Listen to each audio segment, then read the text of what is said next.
let's start with the Baltimore Ravens here.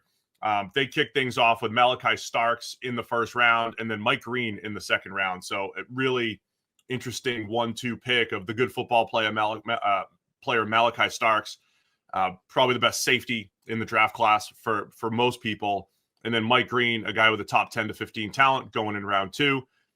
Brought in a few offensive linemen, Emory Jones from LSU, Carson Vinson, smaller school guy. They built up some backups in the trenches. We like some of their fourth-round picks, you and I, Bilal Kone and LaJohntay Wester. So I thought it was another good overall draft for the Baltimore Ravens. Yeah, I mean, it was. The Malaki Starks pick in the first round, Baltimore was a team where people had been everyone seemed to have Malaki Starks sliding in the first round relative to, I think, where a lot of people thought he had the talent to go. But I think it was just the way that first round was. It was tough to find landing spots for him. And Baltimore ended up being a pretty common one. And that's the way it ended up panning out in the real draft. Now, while that was happening, you had these slides of a couple of other sort of consensus first round players, one of which was Mike Green, who was a guy who was going in the top 10, top 15, a lot of mock drafts. Obviously, with Mike Green, we know the reasons, right? We know Mike Green has got multiple sexual assault accusations in his past. He's been kicked off a college football program before. So I think evidently what we saw on draft day or the first 2 days was enough NFL teams are concerned enough about that they were willing to either take him off their board or simply drop him a long way. So on the one hand, Mike Green to Baltimore in the second round looks like one of the best value picks in the entire draft, right? If you start looking at these consensus-based value models, Mike Green is going to look like a steal because he was a consensus first-round guy and had the tape to be, a high first-round player. But obviously, that's not the reason he fell, and it's very difficult to then figure out projecting that forward. We have no idea, what that's going to look like. But what we do know is that, Baltimore have theoretically got first-round talent and upside with their second-round pick, and that gives it an incredible amount of upside, right? It's a gamble because there's a reason he slipped that far, but the upside there for the Ravens is tremendous. It really is. And obviously we're going to spend most of our time on the first day 1 and day 2 picks. They have the biggest chance of making an impact. The Starks fit along with Kyle Hamilton in the secondary. Again, I thought Starks, I think a lot of people project him as a pure free safety. If he's just playing that role for the Baltimore Ravens, it's a need with, Marcus Williams moving on. I think it is a really nice fit for Baltimore, but I also think Starks has experience covering the slot at Georgia. He had a lot on his plate there. I love him covering one-on-one on the outside. I think he's got good movement skills.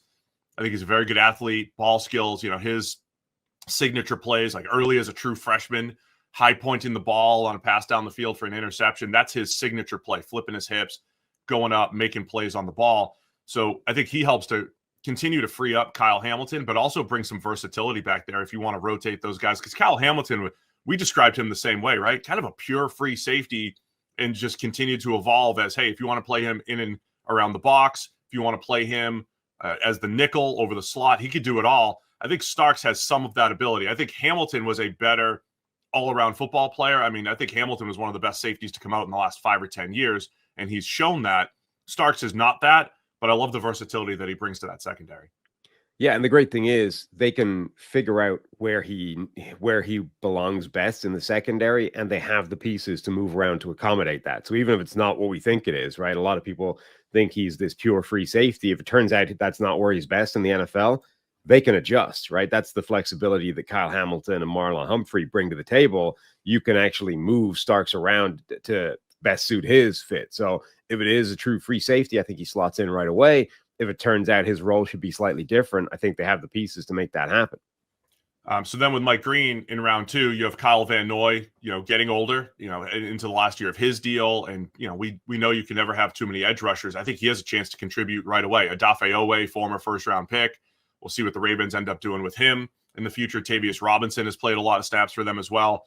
I mean, I think they still have a need for a pure pass rusher off the edge, which Green, I think, again, adds some depth. And at the very least, if Van Noy and Robinson and Owe are stealing most of the snaps early on, even if Green's out there for 30 snaps a game for this year, developing and just as a designated pass rusher for now. I think that's something they don't have. His ability to win off the edge, to threaten the edge, to win with power. He's also a good run defender as well. So, yeah the upside is tremendous for Mike Green with the 59th overall pick. I mean, you can easily argue that he has the second best tape of any edge rusher in this draft. I think Abdul Carter was pretty much everybody's consensus number one guy. I think you can definitely construct an argument that Mike Green is number two, just strictly on the field. And he's more well-rounded, I think, than some of the other guys in that conversation as well. Like you said, he's good against the pass. He's good against the run. He's good in a variety of different ways. The only real question mark there was strength of competition with him being at Marshall. We got a glimpse of that when he went to the Senior Bowl, had an amazing rep, and then kind of bounced. So he didn't, show you a week's worth of all-star level competition, but you did at least see some. And then he was really good against Ohio State as well. And, it's one game, but he didn't see any kind of, he looked like the same guy, right? It's it's not like we saw an Ohio State game and it's like, okay, this is visibly not quite the same. It was exactly the same. So yeah, strength of competition is a potential black mark against his on-field resume. But like I said, this is a first-round talent if he keeps it together, if they're able to keep him together. Hey, guys, just taking a quick break to tell you, hey, just over 50% of you are still unsubscribed to Check the Mic. It helps the channel. It helps to make sure that you don't miss any of our shows. So if you have a chance, hit the subscribe button right now. Lots of offensive line depth as well. Emory Jones, backup. You played right tackle at LSU. I don't know if one of these guys, if they're projecting them in to guard, whether it's Emory Jones, whether it's Carson Vincent. Vincent was Alabama A&M, went to the Senior Bowl, was getting coached up by Mike Tomlin quite a bit there when we were on the field, watching drills. And then Garrett Dellinger. So that's guard from LSU. So that's three offensive linemen. Remember last year at this time, Baltimore, we felt like they needed to maybe fill in two or three starters going into the draft. They did find Roger Rosengarten as the starting right tackle. They're locked in, I think, as far as starters go for this year, but adding some depth with three more pieces, I think is a pretty good move, just loading up on offensive linemen. I'm going to say the word developmental offensive tackle 900 times over the next 4 days. Emory Jones wasn't ready, right? I think he was getting some top 50 hype early on in the entire draft process, but you get him in the third. Vincent, similar. Know some people around the league that just, really, really loved him. So that's what those guys are, developmental and depth pieces on the offensive line. Yeah, and the potential to kick inside the guard is, that's a potential weakness on this line as well. Andrew Voorhees, Daniel Faalele, Ben Cleveland, the players that they have available to play guard right now are at least a potential weak point on this team. Do you have, I see what you said. Do you have a Reefs ranking here or wherever the Ravens were? You mentioned because Green was so high on the consensus board, they're probably going to look pretty good. I also want to talk about their fourth rounders. LeJontay Wester, the wide receiver from Colorado. I always use the word jitterbug for the space player. Yeah. Do you have something? Did you find it? Yeah. According to Arif's data, Mike Green, the individual pick of Mike Green is the second best value pick in this draft behind only Shedeur Sanders being in the fifth round, obviously. So from that point, it's huge. I'm trying to find, he has an article. Go to the wide left is Arif Hassan's Substack thing. He's got some awesome work where he does the consensus big board information. He does sort of various grading pieces off the consensus big board, and he has a piece that he posted after the draft that effectively grades / gives a score to teams based off the draft that they had relative to the consensus big board. So essentially, how much value did they spend in draft capital versus how much value did they gain if you assume that the consensus big board is accurate as a projecting tool, which it has shown to be pretty strong. The Ravens they're like top 10 somewhere in this thing. 1, 2, 3, 4, 5, 6, 7, 8, 9. They're ninth in terms of value that they got.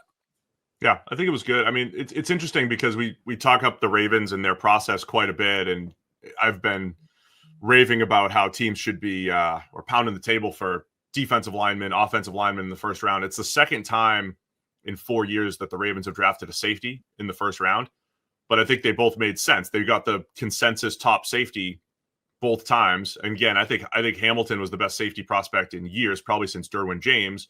and then Starks, the consensus top safety, you get him in the back end of the first. So I think they've done a nice job there. Anything else beyond the Ravens? They had four. How many fourth round picks did they have? Those 4 5s. 4 fifth round picks. Fourth round pick, Teddy Buchanan from Cal.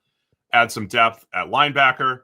They have Trenton Simpson. They have Roquan Smith. I think Buchanan comes in, plays some special teams, backs those guys up.